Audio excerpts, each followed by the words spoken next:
Le haut-commissaire des Nations Unies pour les réfugiés met terme à sa visite dans les camps des réfugiés soudanais à l'est du pays par une conférence de presse. À ses côtés, le ministre de l'administration du territoire, de la décentralisation et de la bonne gouvernance pour mettre en exergue les efforts du gouvernement en faveur des réfugiés soudanais que le Tchad accueille sur son territoire depuis le déclenchement de la crise soudanaise. D'entrée de jeu, le ministre de l'administration du territoire, Liman Mahamat, tire la sonnette d'alarme.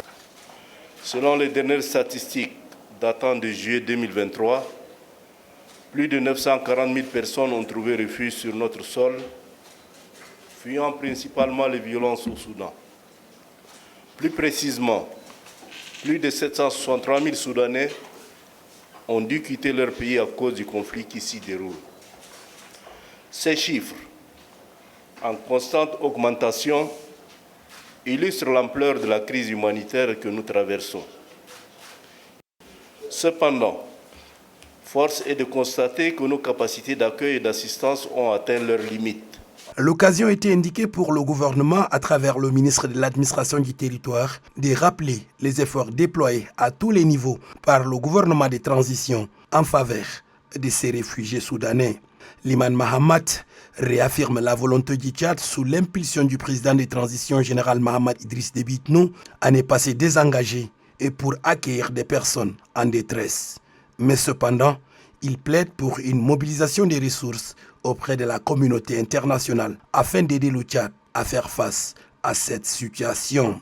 Le Tchad, sous la conduite du président de transition, le général Mahamat Idriss Déby Itno, continuera de faire de la paix et de la solidarité régionale sa priorité. Il persévérera dans ses efforts d'assistance perpétuelle aux réfugiés vivant sur le sol tchadien. Monsieur le haut-commissaire, nous comptons sur le soutien indéfectible de votre organisation et plus largement sur celui de la communauté internationale pour relever les défis de la prise en charge des réfugiés et communautés hôtes. Ensemble, conjuguons nos efforts pour contribuer à alléger la souffrance de ces populations qui ont tout perdu en ayant tout laissé derrière elles, famille et biens.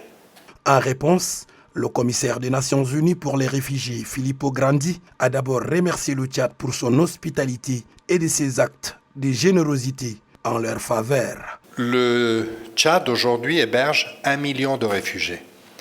1 million de réfugiés pour un pays qui a une population de 17 millions d'habitants.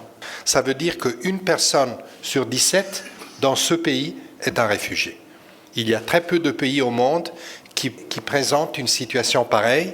Un pays comme le Tchad, qui a ses propres défis de développement, de changement climatique, une transition politique, c'est un défi très complexe.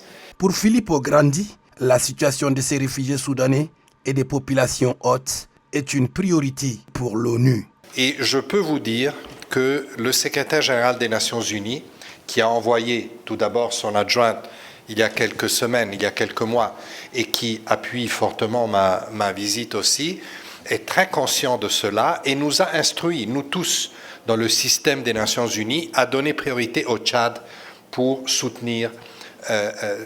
soutenir dans ses défis. Le haut-commissaire des Nations Unies pour les réfugiés annonce la tenue d'un sommet dans les prochains jours pour mobiliser des fonds en réponse à cette situation humanitaire à l'est du Tchad. En 2 semaines, nous serons à New York à la session inaugurale de la prochaine Assemblée générale. C'est toujours un moment, vous le savez, de débat, de présence de beaucoup de leaders à New York pendant cette semaine. Et on va présenter le cas du Tchad très fortement. Il y a déjà des projets de séances spéciales, au moins 2, sur le Tchad, sur lesquels on va investir. Les deux conférenciers ont appelé de tous leurs vœux à la fin des hostilités dans ce pays ami et frère.